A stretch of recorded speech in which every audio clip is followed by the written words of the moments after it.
আন্দোলন বাংলাদেশ কি ও কেন আমরা অনেকেই জানি না, বুঝতেও চাই না। ইসলামী আন্দোলন বাংলাদেশ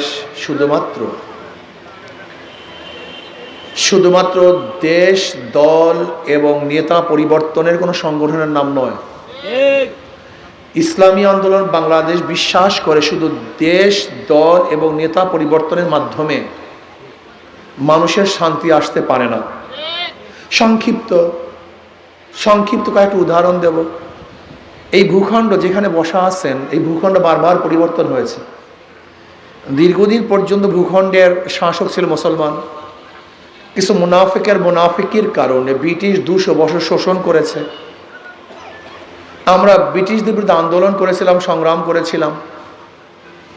ব্রিটিশ হটাও আন্দোলনে আমরা বিজয় হয়েছিলাম। ভেবেছিলাম ব্রিটিশ এদেশ থেকে দূর হলেই মানুষ শান্তি পাবে, মুক্তি পাবে, বৈষম্য দূর হবে। কিন্তু আমরা কি দেখলাম? ভারতের সংখ্যাগরিষ্ঠ মানুষগুলি সংখ্যালঘুদের উপর অত্যাচার, অবিচার, জুলুম, অত্যাচার করতে আবার মুসলমানরা চিন্তা করছে মুসলমানদের জন্য আলাদা ভূখণ্ড যদি না হয় মুসলমান শান্তি পাবে না, মুক্তি পাবে না। এর জন্য আমরা পাকিস্তানের জন্য আন্দোলন করেছিলাম, সংগ্রাম করেছিলাম। ভেবেছিলাম যদি মুসলমানদের জন্য আলাদা কান্ট্রি হয় তা মানুষ মুক্তি পাবে, শান্তি পাবে। এই মুসলমানদের আন্দোলনের কারণে পাকিস্তান নামে একটা দেশ পেয়েছিলাম। কিন্তু কি দেখলাম? পশ্চিমারা আমাদের সাথে বৈষম্য করছে, ওরা আমাদের অধিকারকে প্রতিষ্ঠিত করছে না। আমরা আবার আন্দোলন করলাম, সংগ্রাম করলাম। ভেবেছিলাম যদি পশ্চিম পাকিস্তান থেকে আলাদা হয়ে স্বাধীন এক রাষ্ট্র করতে পারি, বাংলাদেশ করতে পারি, তাহলে মানুষ শান্তি পাবে, মুক্তি পাবে। আমরা একত্তরে পশ্চিম পাকিস্তান থেকে ভাগ হয়ে বাংলাদেশ নামেও এক ভূখণ্ড করলাম। কিন্তু কি দেখলাম? এই 53 বছর পর্যন্ত যারা শাসক ছিল, যেই দলেরা শাসন করেছে, তারা বৈষম্য দূর করতে পারে নাই, মানুষের অধিকারকে প্রতিষ্ঠিত করতে পারে নাই। আবারও 2024 জুলাই আগস্টের বিপ্লবের সূচনা কি ছিল? বৈষম্য দূর।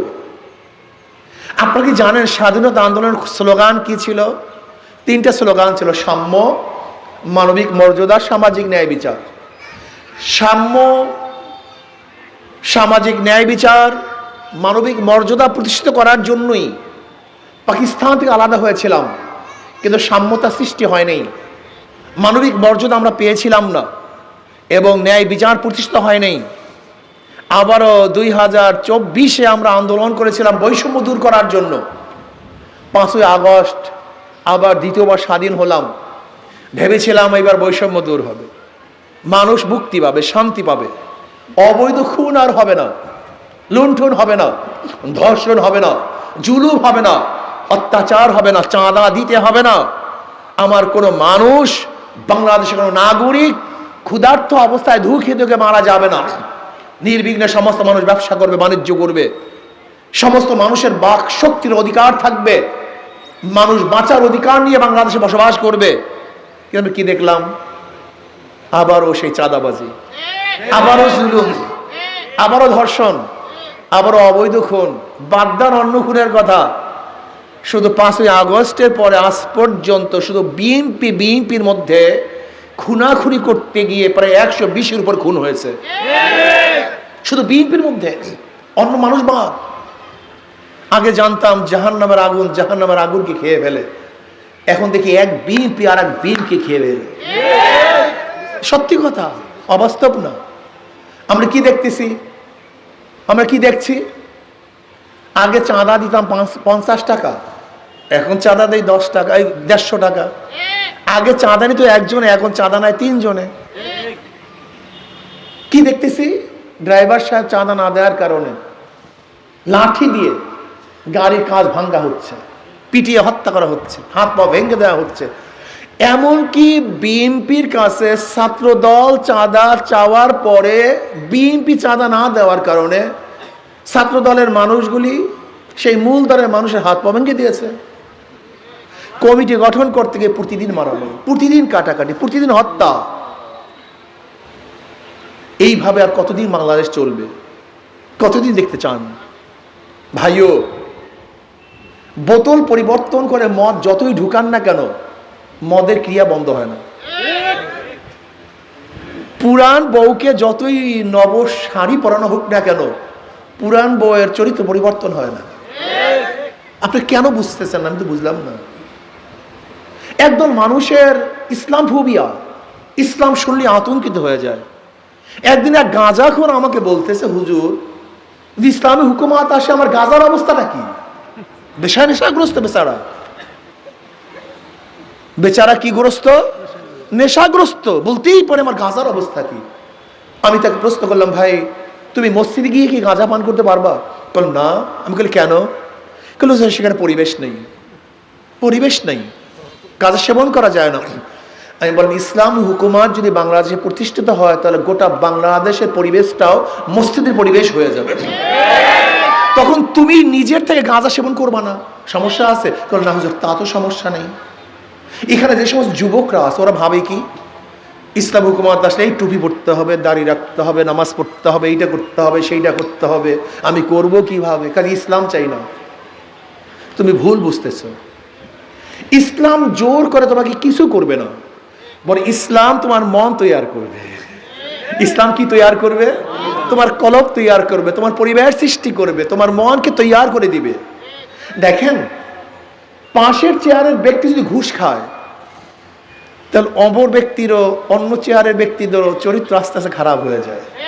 কিন্তু পাশের চেয়ারওয়ালা যদি ঘুষ না খায় তো ওই অফিসের মধ্যে কেউ ঘুষ খাওয়ার চিন্তাও করবে না। আচ্ছা বলেন তো, এই মাজলিসে এরকম ভাই আছেন না যারা বিড়ি খান?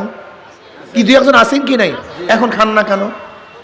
আপনি আল্লাহর কসম করে বলেন তো, আপনার মনে কি একবারও চাইছে একটা বিড়ি টানি? কেন? কারণটা কি? আপনার তো অভ্যাস বিড়ি খাওয়ার, আপনার তো অভ্যাস, কিন্তু একটা বার আপনার মন কেন চায় নাই? এতক্ষণ তো 2-3 বার আপনি বিড়ি ধরাতেন, এত ধরালেন না কেন? আপনাকে কি বলছি বিড়ি খায়েন না? আপনাকে কেউ বাধা দিছে আপনি বিড়ি পান করবেন না? একবারও বাধা দিছে কেউ? না। এই পরিবেশ, এই পরিবেশ আপনার মনের থেকে বিড়ি সেবন করতে নিষেধ করেছে। আপনার কোনো কষ্ট হয় নাই, কিন্তু আপনার কোনো কষ্ট হয়নি। আমার যুবক বন্ধুরা অনেক সময় ইসলামী ফোবিয়া আমাদেরকে ঢুকানো হয়েছে। ইসলাম মানি আতঙ্ক, ইসলাম মানি জানি কি, ইসলাম মানি হলো বিশাল কিছু, পাহাড় ওজন। না, ইসলাম মানি শান্তি, ইসলাম মানি মুক্তি, ইসলাম মানি কল্যাণ। বিশ্বাস করো না? আমি বিশ্বাস করেন যারা সুধীরা আছেন, ওলামায়ে কেরাম আছেন, আমি বিশ্বাস করতে পারি না গরিবরা ইসলামকে কেন পছন্দ করে না। ইসলাম তো গরিবদের জন্য বোকা। দেখেন, আজকে পুঁজিবাদী অর্থনীতি আপনাকে কোনোদিন ধনী করবে না। একটা উদাহরণ দেখি, খারাপ লাগতেছে আপনাদের? একটা উদাহরণ দেই। আজকে আপনি যাবেন ব্যাংকে, একজন গরিব ব্যক্তি গিয়ে বললো আমাকে 5 লক্ষ টাকা লোন দেন। ম্যানেজার সাহেব কি বলবে? মর্গেজ দেন। আপনি বলবেন আমি গরিব মানুষ, কোথা থেকে 5 লক্ষ টাকার মর্গেজ পাবো? আমার 5 লক্ষ টাকা থাকলে কি আপনার কাছে আমি লোন নেওয়ার জন্য আসতাম? ব্যাংকওয়ালা কি বলবে? যার আছে ব্যাংক তাকেই দেয়, যার নাই ব্যাংক তাকে দেয় না। ব্যাংক কাকে দেয়? কথা বলেন না কেন? যার নাই, ব্যাংক তার পিছনে নেই। এর জন্য ধনীরা ধনী হয়, গরিবরা গরিব হয়। বাংলাদেশের কোনো গরিব ব্যবসা করতে পারবে না, কারণ আপনার পুঁজিই তো নেই, আপনার তো কোনো মর্গেজ নেই। অথচ আপনি কি জানেন বাংলাদেশে 18 কোটি মানুষের গোটা অর্থ মাত্র 20 পরিবারের কাছে? আপনারা জানেন? কেউ জানে নাই। বাংলাদেশের যতগুলি মানুষ বসবাস করে তাদের কাছে যেই পরিমাণের টাকা, মানব বাংলাদেশের 20 পরিবারের কাছে ওই পরিমাণের টাকা, 20 পরিবারের কাছে। অথচ তার ছেলে মেয়ে কজন? কার 2 জন, কার 1 জন, কার 2 জন, কার 1 জন, কার নাই। বেশ, এই সালমান এফ রহমান, তার মাত্র একটা সন্তান আছে, আরেকটা মারা গেছে। কত হাজার কোটি টাকার মালিক।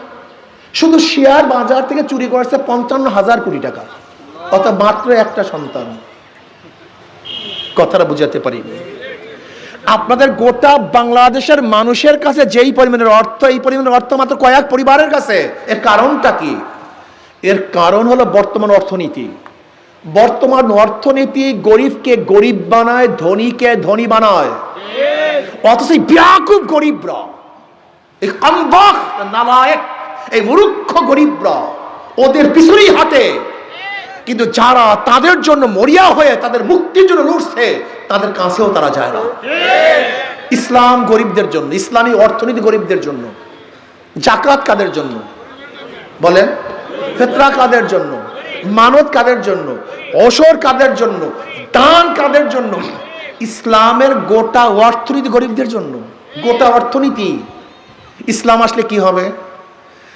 আগামী 5-10 বছরের মধ্যে গোটা গরিবরা দরিদ্র সীমার উপরে চলে যাবে, আর ধনীদের মধ্যে ভারসাম্য চলে আসবে। গোটা গরিবরা দরিদ্র সীমার উপরে চলে যাবে। আপনি কি জানেন এখানে যারা বসা আছেন আপনাদের প্রত্যেকের মাথার উপর কি পরিমাণে ঋণ? হ্যাঁ, জানেন? প্রত্যেকটা মানুষের, প্রত্যেকটা বাংলাদেশের নাগরিকের মাথার উপরে 1,20,000 টাকা ঋণ। 1,20,000 টাকা ঋণ নিয়ে আপনারা জন্মগ্রহণ করেছেন। 28 লক্ষ কোটি টাকা শুধু বিদেশে পাচার হয়ে গেছে। 28 লক্ষ কোটি টাকা। এই বছর বাজেট হয়েছে 7 লক্ষ কোটি, আর পাচার হয়ে গেছে 28 লক্ষ কোটি টাকা।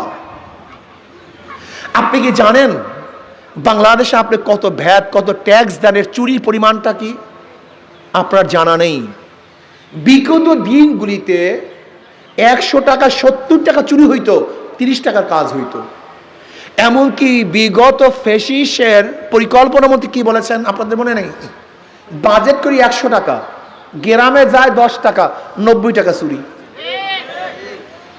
এরপর গরিবরা তাদের পিছনে কেন যে ঘুরে আমি জানি না। হ্যাঁ আমি জানি না তা না। একটা ফেন্সিডিলের বোতল দিয়ে দেয়, খা। একটা গাঁজার কলকি ধরিয়ে দেয়, সেবন কর। মোটরসাইকেলের একটু তেলের পয়সা দেয়, এটা ইনভেস্ট করবে 1 কোটি টাকা, কামাই করবে 100 কোটি টাকা।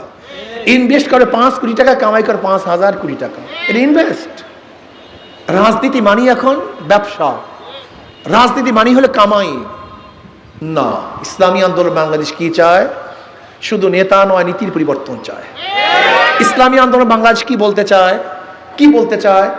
চোরের মাধ্যমে চুরি বন্ধ হয় না, দুর্নীতিবাজের মাধ্যমে দুর্নীতি বন্ধ হতে পারে না। ইসলামী আন্দোলন বাংলাদেশ কি বলে? মাদার গাছে আম হয় না, তেঁতুল গাছে মিষ্টি ফল হয় না। যারা চোর, ডাকাত, বদমাশ, খুনি, লুটেরা, চাঁদাবাজ, এদের মাধ্যমে বাংলাদেশে চাঁদা বন্ধ হবে না, লুট বন্ধ হবে না, খুন বন্ধ হবে না, ধর্ষণ বন্ধ হবে না, যতক্ষণ পর্যন্ত নীতি আদর্শমান ব্যক্তি ক্ষমতায় নেওয়া যাবে। আমি বিশ্বাস করি। আসুন না একবার টেস্ট করি, একবার পরীক্ষা করি। 53 বছর বহুত নেতাকে ক্ষমতা নিয়েছেন আপনারা। আজকে থেকে শপথ গ্রহণ করেন, শুধু একটা শপথ, যেই দলের মধ্যে, যেই ব্যক্তির মধ্যে চাঁদাবাজ আছে, জালেম আছে, খুনি আছে, চোর আছে, ডাকাত আছে, দর্শক আছে, ওদেরকে আমরা ভোট দেব না, ওদের দল করব না। ইসলামী আন্দোলনের মধ্যেও চাঁদাবাজ থাকে, তাদের প্রত্যাখ্যান করব। ইসলামী আন্দোলনের নেতারাও যদি গুন্ডা হয়, বদমাশ হয়, জালেম হয়, তাদেরকে ঝাঁটা পিটা দেব। আপনারা আমাদেরকে জালেম বানিয়েছেন, এই জনগণ আমাদেরকে খারাপ বানিয়েছেন। নেতারা যত অবৈধ কাজ করে ফুলের মালা দিয়ে গ্রহণ করেন। নেতারা অবৈধ কাজ করার পরে যে জুতার মালা দিতেন, তাহলে নেতারা অবৈধ কাজ করতে পারতো না। জনগণ ঠিক হন। আমি দেখছি দোষ সব আপনাদের। আপনারা ভালো হন, নেতারা ভালো হবে। আপনারা খারাপ হবেন, নেতারাও খারাপ। আসুন না, নিজের ভালো পাগলেও বুঝে, নিজের ভালো পাগলেও বুঝে। কেন বুঝবেন না বলেন তো? এই যে আকিনুর, আমি বিশ্বাস করি নিষ্পাপ এক চেহারা। এই চেহারার সাথে ট্রাম্পের মিল নেই, টনি ব্লেয়ারের কোনো মিল নেই, পুতিনের মিল নাই। এই চেহারার সাথে মিল আছে মদিনাওয়ালার মিল আছে। এই চেহারা চুরি করতে পারে না, এই চেহারা ডাকাতি করতে পারে না, এই চেহারায় অবৈধভাবে খুন হত্যা করতে পারে না, ধর্ষণ করতে পারে না, গরিবের টাকা মেরে খেতে পারে না, গরিবের চাল চুরি করতে পারে না, রাস্তায় বরদ্দ টাকা চুরি করে ধনী হওয়ার স্বপ্ন এদের মধ্যে নেই। আমি বিশ্বাস করি এই ধরনের লিডাররা যতদিন পর্যন্ত ক্ষমতায় না যাবে, ততদিন পর্যন্ত দেশ পরিবর্তন করবেন, দল পরিবর্তন করবেন, নেতা পরিবর্তন করবেন, কিন্তু কপাল পোড়া ভাগ্যের পরিবর্তন হবে না। কাজে আসুন না, ইসলামী আন্দোলন বাংলাদেশ এমন এক সংগঠন যার নামই ইসলাম, তার কামই ইসলাম। যারা নৌকা নিয়ে নির্বাচন করে, নৌকা চালাতে পারে না, যারা ধানের শীষে নির্বাচন করে ধান কাটতে পারে না, যারা নাঙ্গল নিয়ে নির্বাচন করে তার নাঙ্গল বইতে পারে না, নৌকা নিয়ে কেউ ঘুমায় না, ধানের শীষ নিয়ে কেউ ঘুমায় না, নাঙ্গল নিয়ে কেউ ঘুমায় না, কিন্তু হাত পাকে এমন এক প্রতীক যে নির্বাচন করে সেও চালাতে পারে, যারা করে তারাও চালাতে পারে। অন্য কোনো প্রতীক নিয়ে কেউ ঘুমায় না, কিন্তু হাত পাকা বুকে নিয়ে ঘুমায়। তার মানে হাত পাখা মানে শান্তি, ইসলাম মানে শান্তি। যদি হাত পাখা বিজয় অর্জন করে তাহলে শান্তি প্রতিষ্ঠিত হবে ইনশাআল্লাহ। কাজে আল্লাহ আমাদের সবাইকে কবুল করেন।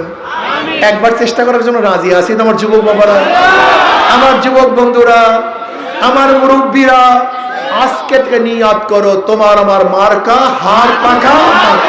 সব মার্কা দেখা শেষ, হাত পাখা বাংলাদেশ। আল্লাহ আমাদের সবাইকে কবুল করে নেন। দেশে স্থায়ী শান্তি এবং ইসলাম হুকুমাত কায়েমের জন্য আগামী 28 তারিখ 28শে জুন শনিবার ঢাকা এক প্রলয় সৃষ্টি হবে, এক মহাসমুদ্রের সৃষ্টি হবে। সেটা পানির কোনো মহাসমুদ্র নয়, জনগণের মহাসমুদ্র হবে ইনশাআল্লাহ।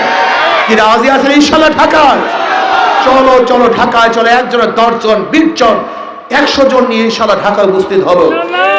আল্লাহ আমাদের সবাইকে কবুল করে নেন ইনশাআল্লাহ। কমিটি